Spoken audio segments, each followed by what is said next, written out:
In order to be effortless in English, you should be practicing every single day. Okay, so today let's begin the topic now. The first topic would be no age limit. अगर आप कहते हैं English सीखने का कोई उम्र नहीं होता, इसका बनाने का स्ट्रक्चर बड़ा ही सिंपल है। फर्स्ट स्ट्रक्चर है there is no age limit, उसके बाद वर्ब की फोर्थ फॉर्म रखेंगे, उसके बाद कोई ऑब्जेक्ट होगा तो ऑब्जेक्ट रखेंगे। सेम स्ट्रक्चर इस तरह से भी बोल सकते हैं, सब्जेक्ट में कोई भी एक जेरंड आएगा, मैं आपको बताता हूँ जेरंड क्या होता है, या फिर कोई नॉन होगा, हैज़ नो एज लिमिट आप लिख सकते हैं। ओके, तो आइए कुछ एग्जाम्पल्स देखते हैं। जैसे इंग्लिश सीखने का कोई उम्र नहीं होता, तो आप कहेंगे there is no age limit for learning English. Second, subject none has no age limit, right, तो आप कहेंगे लर्निंग इंग्लिश। लर्निंग जब कोई भी वर्ब में आईएनजी लगता है तो उसे हम जेरंड कहते हैं, जेरंड फॉर्म में हो जाता है वो, ठीक है। तो यहाँ पे जेरंड के साथ साथ नॉन भी है, इंग्लिश एक नॉन है, ठीक है। तो आप कहेंगे learning English has no age limit, यानी इंग्लिश सीखना कोई एज लिमिट नहीं होता। शिक्षा प्राप्त करने की कोई उम्र नहीं होता, there is no age limit for getting education, या फिर कहेंगे आप getting education has no age limit. दोनों में से कोई भी आप यूज़ कर सकते हैं, दोनों का दोनों सही है। अच्छे मैनर होने का कोई उम्र नहीं होता, there is no age limit for having a good manner, या फिर कह सकते हैं having a good manner has no age limit. ऐसे समझिए कि हैविंग अ गुड मैनर अपने आप में एक सब्जेक्ट है, पूरा का पूरा एक नॉन है, नॉन फ्रेज है, ठीक है, पूरा का पूरा एक सब्जेक्ट है, उसके बाद आपको हैज़ नो एज लिमिट लगाना होता है, ठीक है। The second topic would be little did I know that, उसके बाद subject would turn out to be, फिर नॉन रखेंगे।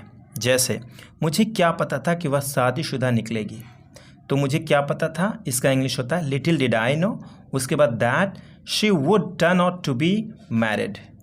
टर्न आउट टू बी का एक अपने आप में मतलब होता है निकलना, यानी कुछ हमने ये एक्सपेक्ट किया था, ये निकल गया, उस जगह पे हम टर्न आउट टू बी का यूज़ करते हैं। सेकंड, मुझे क्या पता था कि वह चोर निकलेगा, little did I know that she would turn out to be thief. मुझे क्या पता था वह मतलबी निकलेगी, little did I know that she would turn out to be selfish. मुझे क्या पता था वह सड़ा हुआ निकलेगा, सड़ा हुआ के बाद आप कोई भी एक नॉन रख सकते हैं, कुछ भी, जैसे आम। मुझे क्या पता था कि वह आम सड़ा हुआ निकलेगा, बट हमने वहाँ पे कोई नॉन नहीं दिखाया है, तो सिंपली आप कह सकते हैं little did I know that she would turn out to be rotten. The next topic would be welcome to verb की फर्स्ट फॉर्म। छूट है, इजाज़त है। कई बार हम इस तरह से कुछ कहते हैं, जैसे कि तुम्हें यहाँ कुछ भी खाने की इजाज़त है, मतलब कुछ भी तुम खा सकते हो, इजाज़त है, छूट है। इसका बनाने का स्ट्रक्चर होता है सब्जेक्ट हेल्पिंग वर्ब रखेंगे, वेलकम टू, उसके बाद वर्ब की first form plus other words, अगर है तो, नहीं है तो इट्स ओके।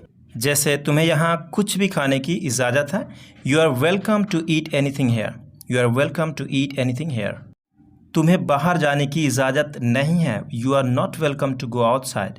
यहाँ पे नोट हमने छोड़ दिया, I am sorry for that, you have to use that as well if you need. उसे फ़ोन पर बात करने की इजाज़त है, he is welcome to talk over the phone. The next one, it is new to, उसके बाद simply आप रख सकते हैं me, you, him, her, them, us. बड़ा ही सिंपल मीनिंग है इसका, it is new to me, यह मेरे लिए नया है, it is new to you, यह तुम्हारे लिए नया है, it is new to her, यह उसके लिए नया है। कई बार हम इस तरह से कहते हैं, कुछ भी चीज़ें होता है तो हम कहते हैं यार मेरे को तो पता नहीं है, यह मेरे लिए नया है, I don't know, it is new to me, that's why I am not able to do that. कुछ भी आप कह सकते हैं। फॉर एग्जाम्पल, अगर यह मेरे लिए नई बात होती तो मैं उसे छोड़ देता। हम इसे एक सेंटेंस यहाँ पे लिए हैं जो कि कंडीशनल में है, ठीक है। जैसे हम कहते हैं अगर यह मेरे लिए नई बात होती तो मैं उसे छोड़ देता, तो कहेंगे if it were new to me I would leave him. The next one is going to be on the basis of. On the basis of का मतलब होता है के आधार पर, ठीक है। इसका बनाने का स्ट्रक्चर होता है सेंटेंस पहले रखेंगे, उसके बाद ऑन द बेसिस ऑफ, फिर जेरंड, जेरंड का मतलब वर्ब में आईएनजी दिखाएंगे, या फिर कोई एक सिंपली नॉन रखेंगे। फॉर एग्जाम्पल्स, वह आपको बता रहा था अपने एक्सपीरियंस के आधार पर, he was telling you on the basis of his experience. मैं इस इन्फॉर्मेशन के आधार पर आपसे बात कर रहा हूँ, I am talking to you on the basis of this information.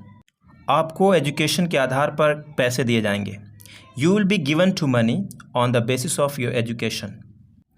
आपकी सैलरी बढ़ाई जाएगी आपकी परफॉर्मेंस के आधार पर, your salary would be increased on the basis of your performance. The next topic is my way or the highway.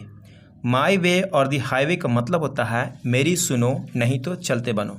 कई बार होता है ना कि भाई यहाँ तो मेरे ही चलेगी, नहीं तो तुम निकलते बनो, ऐसा होता है। तो उस जगह पे इसे आपको यूज़ करना है। माई की जगह पे आप चेंज कर सकते हैं योर, या फिर कोई नॉन भी आएगा तो वहाँ पे सूटेबल होगा तो आप रख सकते हैं। ठीक है, इसका बनाने का स्ट्रक्चर होता है पहले एक सेंटेंस रखेंगे, उसके बाद सेंटेंस से पता चलेगा, अंडरस्टूड होगा हम कहना क्या चाहते हैं, राइट। उसके बाद इस स्ट्रक्चर को अप्लाई करेंगे। इट, उसके बाद हेल्पिंग वर्ब, उसके बाद माई योर, या कोई नॉन होगा तो नॉन रखेंगे, कोई नेम वगैरह जो भी, वे और दी हाईवे। ठीक है, जैसे मुझसे बहस मत करो, मेरी सुनो या निकलते बनो। Don't argue with me, it's my way or the highway. वह जॉब मुझे पसंद नहीं है क्योंकि वहाँ बॉस की चलती है। I don't like that job because there is bosses way or the highway. यहाँ पे बॉस एक नॉन है, मैंने कहा ना नॉन या कोई नेम वगैरह होगा तो रख सकते हैं आप, ऑलराइट। उसकी सुनो नहीं तो चलते बनो। It's her way or the highway, it's her way or the highway. Company के सुनो नहीं तो चलते बनो। It's companies way or the highway, मतलब कंपनी को सुनो नहीं तो छोड़ दो या फिर निकलो। अटर्न फॉर का मतलब होता है प्रायश्चित करना।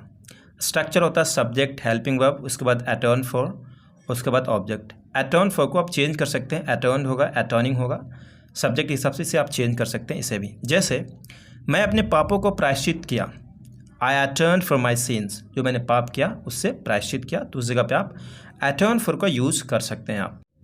वह अपने पाप धुलने की कोशिश कर रहा है, he is trying to atone for his sins. The next one is get in the habit of, उसके बाद कोई वर्ब होगा तो उसमें आईएनजी दिखाएंगे, नहीं होगा तो सिंपली नॉन रखेंगे, उसके बाद भी ऑब्जेक्ट रखेंगे अगर होगा तो। जैसे पैसे बचाने की आदत डालो, आदत क्या डालना आपको, आदत बनाओ। यहाँ पे बी भी आप रख सकते हैं, गेट के जगह पे बी, तो सिंपली कह सकते हैं get into the habit of saving money, या फिर be into the habit of saving money, be भी आप रख सकते हैं यहाँ पे। किताबें पढ़ने की आदत डाल लो, get into the habit of reading books, या फिर be into the habit of reading books.